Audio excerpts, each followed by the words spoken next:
TV Radio Miami sigue creciendo. Ahora puede encontrarnos en el cable. Sintonícenos en Canal 82 de The Kingdom en Estados Unidos, Argentina, Colombia, Venezuela, México y Centroamérica. Gracias por tu apoyo. El libro es así, el libro no es muy formal. Un libro investigativo siempre son explosivos, siempre tienen algún material que pueda disgustar a unos y gustar a otros. Despertar pasiones. Despertar pasiones. Y en este punto, Alberto, creo que vas a Buenos Aires, a la Feria del Libro, a presentar el Che Guevara, Valgo más vivo que muerto, tu último libro, y quiero que sepas que vas a ir a una ciudad muy che guevarista. Hay muchos che guevaristas, mucha gente que sigue con devoción la figura del Che Guevara.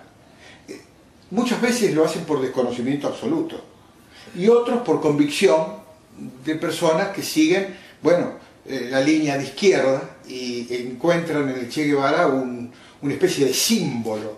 ¿Cómo te vas a sentir en Buenos Aires en ese ambiente? Yo creo que muy bien, porque el libro tuvo la inquietud, desde el primer momento. La inquietud no era hablar bien o mal del Che Guevara, la inquietud era investigar por qué el Che Guevara muere como muere, abandonado, sin las medicinas del asma, sin botas. El Che muere con unos paños amarrados a los pies, sin agua, sin comida, y cuando uno hace la investigación sale a relucir que hay algo raro, o sea, que hay algo realmente sospechoso en la historia, ¿no? Él sabía en esos días, en ese tiempo que estaba en Bolivia, que Fidel Castro ya le había soltado la mano. Yo creo que sí, yo creo que sí. ¿Por qué?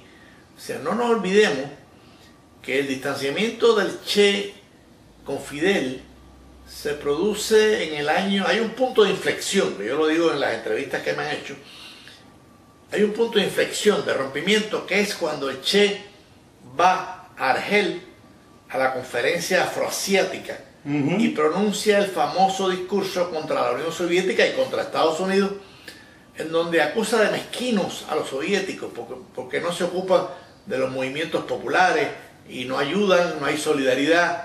Y es un discurso monumental en cuanto a fuerza contra lo que son los soviéticos. Paralelamente, en ese momento, Fidel Castro está iniciando una luna de miel que duró mucho tiempo, por cierto, con la Unión Soviética. Entonces, cuando el Che regresa a Cuba de Argel, se encuentra con una discusión fortísima con Raúl Castro y Fidel Castro. Que Raúl lo acusa de trotskista, de prochino, y el Che, inclusive, hay testimonios de testigos de esa reunión que no estaban en el cuarto ni en la oficina donde discutieron, pero oyeron la discusión desde afuera. Y dicen que el Che le dijo a Raúl Castro: tú eres un imbécil, cuando lo acusó de trotskista. Y cogió y le tiró la puerta y se fue. Entonces, a los pocos meses de este rompimiento, de este punto de inflexión, el Che se va de Cuba, se va para el Congo, que fue una empresa también medio suicida, porque en ese momento el Congo lo dominaban más bien los belgas, por la importancia estratégica del cobalto, del cobre, en fin, había todo el petróleo, y era muy difícil en ese momento hacer la revolución en el Congo. Aquello fracasa, porque además se encuentra con condiciones que él desconocía. El soldado congolés creía en el dawa. El dawa era una pomada que se untaban y la bala no penetraba.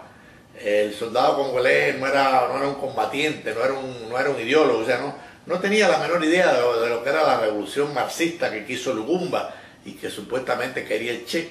Entonces aquello fracasa, pero no solamente fracasa, sino que en el fracaso, cuando se da cuenta todo el mundo que el panorama, el escenario es de derrota, Fidel negocia con los soviéticos, con los tanzanos, con los belgas y con los norteamericanos, a espaldas del Che, el fin de la guerrilla en el Congo. Y eso al Che le molestó muchísimo. ¿Y por qué lo hizo de espaldas al Che? ¿Qué Che, significaba el Che en ese momento como oposición de Fidel Castro? Es muy fácil de entender. Cuando toda esa investigación que yo hice, es muy fácil de entender.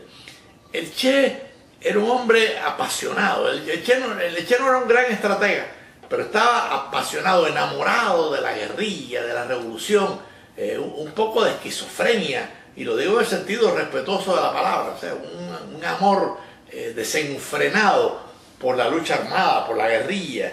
De ahí hace su libro, que lo había hecho ya unos 2 años antes, un libro que no aporta nada teórico a lo que es la guerra militar del movimiento guerrillero, pero bueno, el libro está ahí. El Che nada más que creía en eso en ese momento, o sea, la obsesión por la guerrilla. Entonces, claro, Cuba se da cuenta de los peligros que trae el Congo, ¿ven? Porque es el encontronazo con los norteamericanos por una parte, con los belgas por otro, y además con un movimiento negro revolucionario que tenía poca afinidad con el marxismo. Y entonces Fidel, que es un genio del poder, decide negociar, porque Che no quería irse del Congo. Es más, cuando uno lee el diario del Che en el Congo, que Che por donde quiera que pasa escribe y deja un testimonio escrito, ¿ven? Él empieza ese libro diciendo: nunca en mi vida me he sentido tan solo. Que es cuando abandona el Congo. Él no quería irse del Congo. Y eso explica que Fidel, conociendo esa faceta de su personalidad, negocia a espaldas de Che. Y ahí cuando se va para Praga, al exilio de 6 o 7 meses en Praga, donde él quiere irse para Argentina. Él quiere liberar a Argentina de la burguesía, porque sigue con su obsesión. Pero La Habana, el centro de inteligencia, que después fue Departamento de América, y Fidel le dicen que no, que Argentina no puede ser un objetivo revolucionario. Después nos enteramos los años que inclusive Fidel tuvo relaciones con la dictadura militar de Videla. Claro, Videla, esto fue posterior. Sí, se supo mucho después. Se supo mucho después, pero a los efectos, además, había un partido comunista muy fuerte en Argentina. Y no nos olvidemos que los partidos comunistas de latinoamericanos estaban ya en ese momento por la coexistencia pacífica, por ir al proceso electoral y abandonar el movimiento guerrillero. Entonces había un pique entre el Che, los rusos, la guerrilla y Fidel, porque ya Fidel estaba dándole marcha atrás al movimiento guerrillero. En ese momento, ¿qué rol tenía Raúl? ¿Qué influencia muy tenía? Secundario. Yo creo que con Fidel no hay influencia.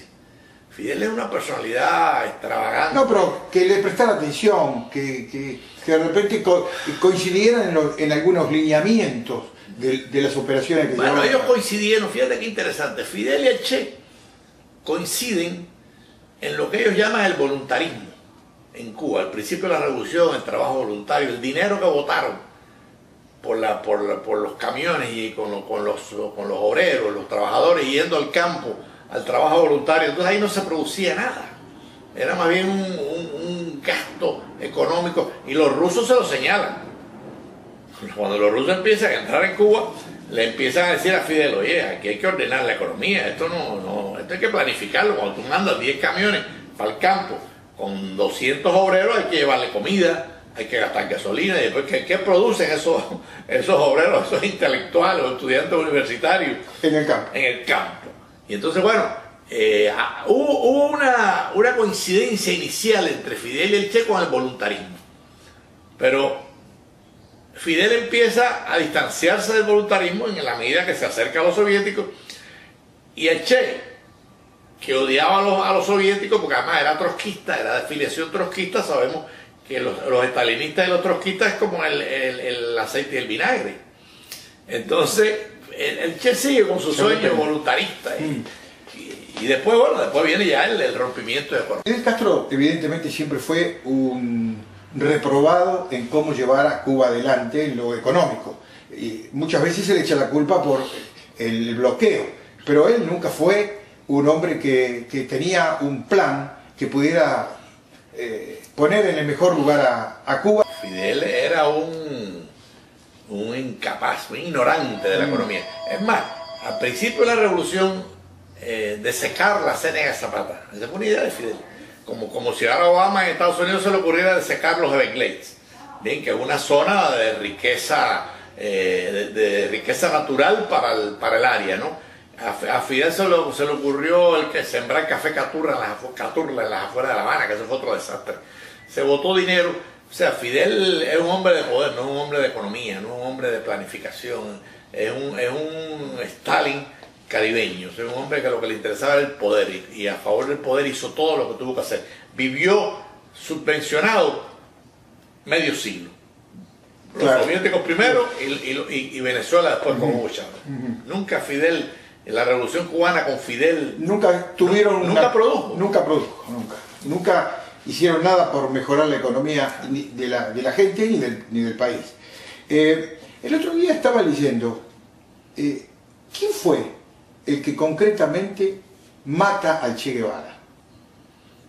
Un soldado que le ordenan matarlo. Es un soldado, un boliviano.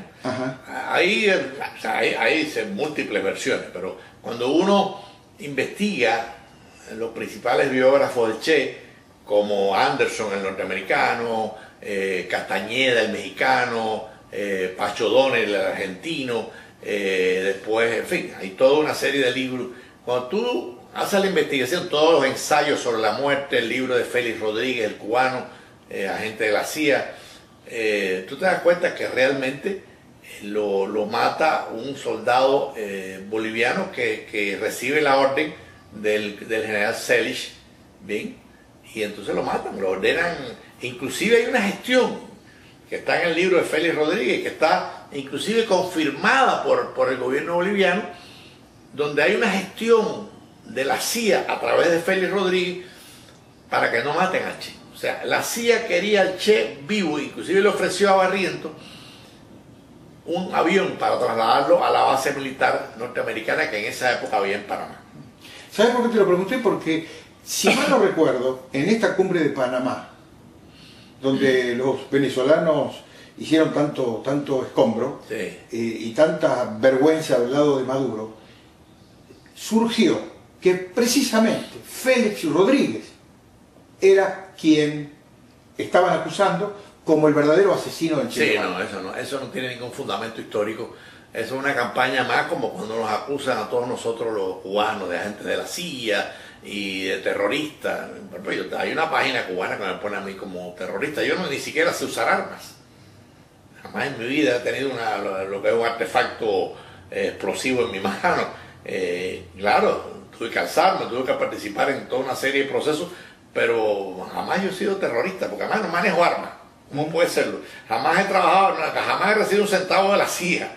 O sea, todo lo que he hecho en mi vida es trabajar como periodista y honestamente, no quiere decir que el que trabaje para la CIA sea deshonesto, pero bueno, es un trabajo de inteligencia es un trabajo que yo nunca he hecho. No tiene nada que ver. Como usted está yendo para Buenos Aires, y esperemos que esta nota tenga repercusión en la Argentina, me gustaría que nos actualizaras un poco cómo fueron los sucesos que finalmente dieron contigo en la cárcel. Bueno, la cárcel en Cuba fue muy dura, o sea, la cárcel... ¿Pero cuáles fueron los sucesos que lo generaron? Generó la cárcel en que yo era parte del directorio, y el directorio, bueno, estaba conspirando en Cuba, y nosotros decidimos alzarnos para coordinar eso con la supuesta grupo de Girón que venía a liberar a Cuba, y nosotros pues seríamos, o sea, coordinar esfuerzos de liberación.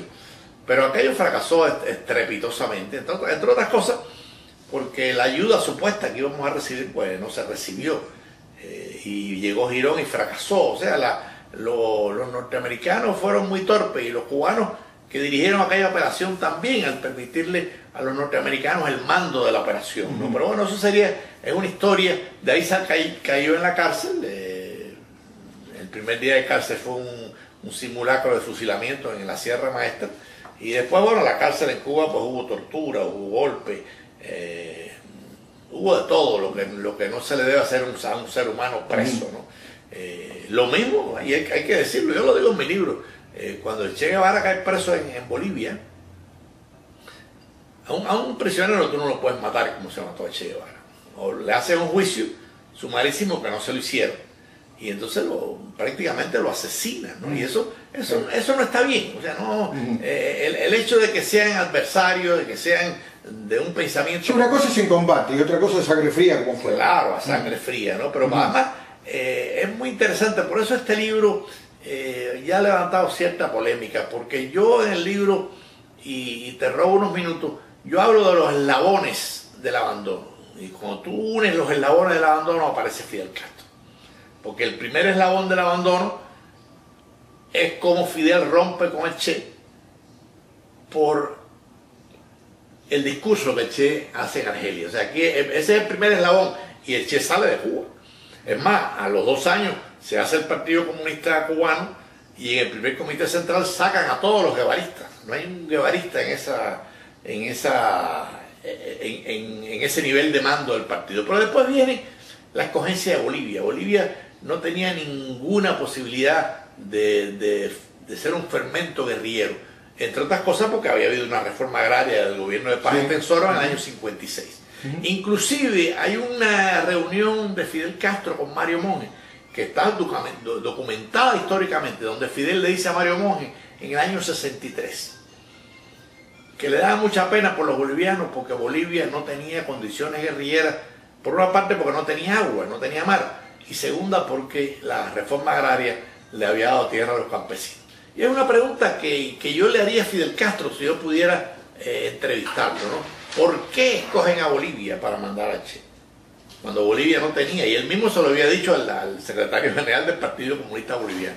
Y eso explica, Agustín, que en 10 meses de guerrillero del Che en Bolivia, y esto luce una cifra exagerada, pero el Che mismo la escribe, no se le suma al Che un solo campesino en 10 meses de guerrilla.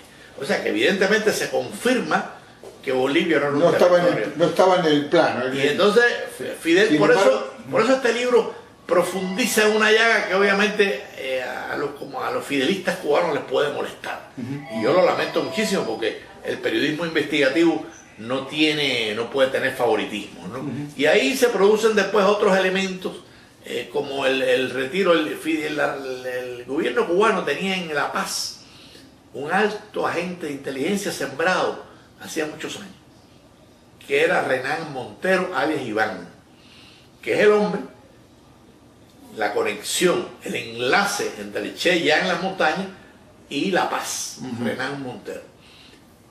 En el mes de abril, o finales de marzo, a principios de abril, Fidel Castro ordena a Renán Montero que abandone La Paz y no reintegran el enlace. O sea, dejan al Che Guevara, sigue el enlace en La Paz. Totalmente. O sea, cuando uno todos esos vínculos, todos esos eslabones que llamo yo, el marco de referencia queda muy claro.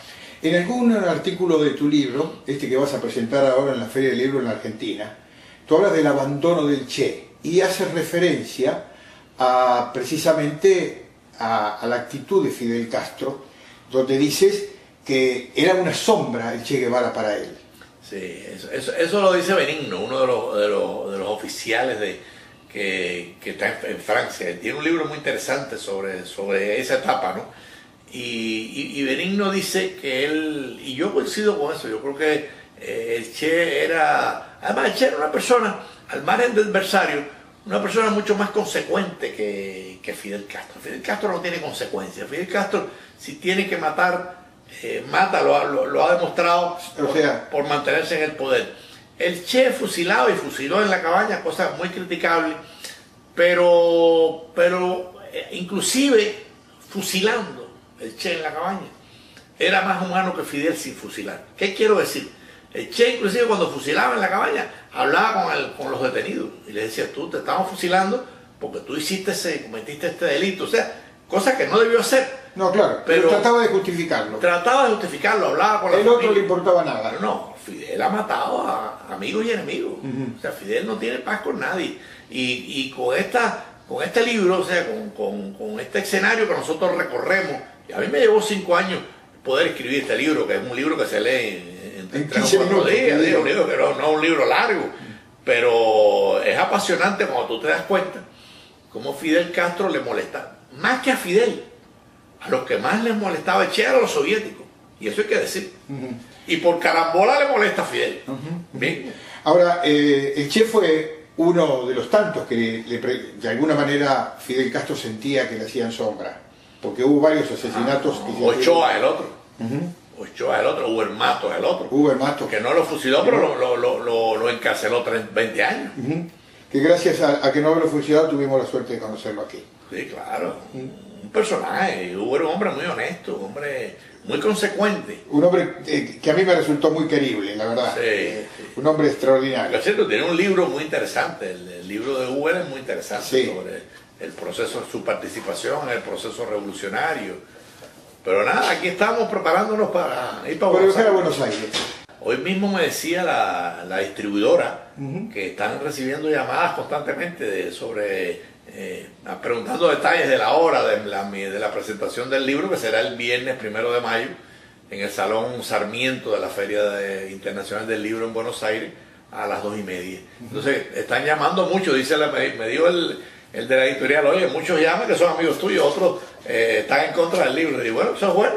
Sí, en definitiva no hay que estar a favor de todo, ¿no? Pero ¿qué van a estar en contra del libro si el libro lo único que trae es información viva? Y yo le digo que de cierto, este libro se consume en 15 minutos, pero no porque el libro tenga pocas páginas, tiene 220 páginas, es un libro de fácil lectura, muy sencillez, muy sencillo en tu relato, lo hace muy fácil y uno lo entiende enseguida y comprende todas esas peripecias que se vivieron detrás de yo le llamo las peripecias de la Guerra Fría. Eso fue en medio de la Guerra Fría. O sea, y esto es un verdadero compendio, porque tú abarcas un poco todo el historial. Sí. No, y a mí me costó más de 5 años la investigación de ese libro, porque tuve que investigar no solamente el cogollo, el centro de la Revolución Cubana, que yo, bueno, la viví, conocí algo, pero tuve que estudiar el Congo, la guerra en el Congo, tuve que estudiar la relación con los soviéticos, tuve que estudiar la conferencia de Argel, tuve que leerme a todos los biógrafos del Che de arriba abajo y leerlos más de una vez para entender algunas de las incidencias y para mí me resultó una investigación, y yo lo digo, para mí el maestro del periodismo investigativo es Javier Cerca y lo menciono en el libro. Yo aprendí a hacer investigación periodística con él, es un periodista español espectacular que es autor de Las Noches de Salamina, uno de los libros que se hizo una película sobre ese libro, que es un libro espectacular porque es el último fusilamiento de la Guerra Civil Española.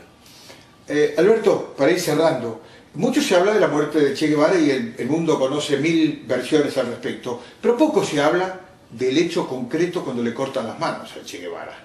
Sí, que fue un crimen. ¿Qué nos podés decir brevemente de ese? Claro, yo empiezo el libro criticando esa forma de matar del ejército boliviano, ¿no? Realmente cortarle las manos a un prisionero ejecutado me luce una acto sádico, ¿no? Muy sádico, de un gusto muy grosero además, y demostró algo que yo pensé que el ejército boliviano no tenía, pero sí demostró. ¿Y hay pruebas de que fue el ejército, fue gente del ejército? Sí, eso está perfectamente documentado por los oficiales, los altos oficiales, los soldados. No hay dudas al respecto. No, eso no hay duda, y que fueron los bolivianos, no hay duda. La versión de Félix Rodríguez la da Cuba, es una versión posterior para tratar de echarle a Miami, al exilio de Miami, que de por sí, a pesar de todo lo que diga Cuba, es un exilio heroico, es un exilio que ha sufrido mucho todas las arbitrariedades del comunismo cubano. Hay tanto para contar de toda esta situación de Cuba, de Fidel Castro y ahora particularmente de Che Guevara, que remitiéndonos un poco a ese momento de la ejecución de Che Guevara, hay dos hombres claves que casualmente hace poco tiempo, creo que fue el año pasado, se reunieron en París. Benigno, que vive en Francia, y Félix Rodríguez, que vive aquí en Miami. Sí. ¿Han leído tu libro? Bueno, yo se los he mandado, sí, pero todavía no he tenido referencia porque el libro, bueno, no hace mucho tiempo que salió. Pero yo a los dos con los dos hablé mucho antes de publicar mi libro. La investigación de Félix es decisiva, igual que la de Benigno. O sea, son dos testimonios que me confirman el camino por donde yo venía caminando, por donde yo venía investigando, ¿no? Félix tiene una relevancia máxima porque Félix es testigo. Inclusive Félix es testigo del diario de Che. Y digo esto porque hay un diario de Che perdido, que es el de Praga. cuando el Che sale del Congo, que va a Praga, escribe. El Che lo escribía todo y no aparece ninguna referencia de su diario de Praga. Entonces hay un escritor argentino, Abel Pose, que tú debes conocer, Abel Pose, claro, que ha sido premio literario, no. Y Abel Pose hace una novela, una novela ficción sobre los cuadernos de Praga, que es un libro, vaya, que para escribir lo que yo escribí era imprescindible, y es un libro que recomiendo, es un libro que toda persona interesada en esta historia, en la Guerra Fría, pues debe leer. Pero los cuadernos de puño y letra de Che no aparecieron. Hay otro libro que no aparece tampoco, que es el diario del Congo, de la guerra en el Congo, que Cuba publicó 30 años después, o sea que tiene que estar editado y reformado. Ahora, ¿qué pasa con el diario de Bolivia? Extraño, ¿no? El diario de Bolivia lo agarra Félix Rodríguez esa noche y lo copia y se lo manda a la... ¿Cómo lo copia? Por fotografía. Ah, toma. Página por página. Oh. Entonces, a los pocos días el diario del Che está publicado. Cuba no puede editarlo. Cuba no puede editarlo. Cuando yo hago mis primeros pininos en esta investigación, el diario del Che es el que me estimula la investigación. Cuando yo veo que hay una constante en el diario de Bolivia, a partir del tercer mes, que Che empieza a decir en su resumen: hemos perdido contacto con Manila. Al mes siguiente, seguimos sin contacto con Manila. Al otro mes, la tropa está muy decaída porque no aparece Manila. ¿Y quién es Manila? Fidel Castro. Manila, Fidel Castro. O sea que se pierde contacto con el Che y Cuba se despreocupa de eso, se cruza de brazos. O sea, esa es otra evidencia, ese es otro eslabón en la muerte de Che. ¿Cómo es que si la guerrilla más importante para Cuba después de la Sierra Maestra debía ser la de Bolivia? ¿Y cómo si tú pierdes contacto con el Che no lo rehaces? Sí, conjeturas se tienen que hacer, porque la verdad no hay un hilo que lo justifique. En Buenos Aires es posible que tenga la presencia en tus exposiciones sobre el libro de la doctora Hilda Molina. Qué bueno. Vive en la ciudad del Palomar. Yo me voy a poner en contacto con ella. Sí, yo tuve mucho contacto con Hilda antes de irse para Buenos Aires, pero lo he perdido. No, yo tengo el contacto. Hace poco hablé con ella. Ah, pues. Y hablé también con el sobrino del Che Guevara, que vive en París. Con Martín. Con Martín. Y Martín hizo el prólogo del libro. Exactamente, hizo el prólogo de tu libro. Sí, Martín es un gran amigo, Y por supuesto le gustó mucho el libro. Le gustó mucho el libro. Sí. Martín, nos hemos hecho grandes amigos. Somos de generaciones distintas, pues ya yo soy un veterano en el periodismo y en la literatura, y Martín pero es un hombre muy fresco, es un hombre fresco en el sentido de transparente, un hombre sencillo y un hombre preparado. Sí. Hablar de Alberto Müller es hablar de un tipo muy joven, pero joven de espíritu en todo sentido, y además joven también físicamente, te mantienes fantástico. Me cuido. Pero eres un hombre con un bagaje que tiene no solo la historia que has vivido con tu situación cubana, sino por todo lo que has enseñado a tantos periodistas en la Universidad de Florida. Sí, bueno, fui maestro de la Universidad de Miami. Muchos años. Y además la asignatura que yo daba era ética y leyes del periodismo. Que es una asignatura apasionante, porque algunos alumnos cuando llegan piensan que es una asignatura teórica y es todo lo contrario. Es una asignatura muy práctica, porque con reglas. Claro, porque la ética es lo que le da al periodista la credibilidad. El respaldo. Y tú lo sabes, sí, claro. Si un periodista no tiene credibilidad, no sirve para nada. Exactamente. La gente no le cree, no lo respeta. Y esa credibilidad se gana a través de la ética. Sí, señor. A través de la ética. Alberto, te deseo un buen viaje, deseo un buen retorno y que tengas todos los éxitos en Buenos Aires. Eso espero. Yo además quiero mucho a Argentina, déjame decirte, fui un defensor en mi época más joven, cuando la guerra de las Malvinas, yo estuve como periodista a favor de que las Malvinas eran argentinas. Siempre he tenido una mirada de cariño hacia ese pueblo que además tiene tanta historia, ¿no? Y tú lo sabes mejor que yo. Y además, no sé si lo sé mejor que vos, porque tú eres un conocedor de lo que hablas, pero cierto, las Malvinas son argentinas. Claro, eso es Argentina. Gracias, Alberto. No, gracias a ti. Muy amable. Si usted está en Buenos Aires, no se pierda la oportunidad. El próximo 1 de mayo, en la Feria del Libro en Buenos Aires, va a poder encontrarse con Alberto y también adquirir este libro. Un libro que seguramente es historia en todo lo que tiene que ver con Cuba, con Fidel Castro, con el Che Guevara y todo lo que eso entraña. Gracias, No, gracias a ti. Ya te contaré. Hasta la vuelta. TV Radio Miami. Ahora disponible también en tu celular. Bájate la app Store de TV Radio Miami. Información, shows, autos, turismo, real estate, mundo empresario y mucho, pero muchísimo más. No te lo pierdas.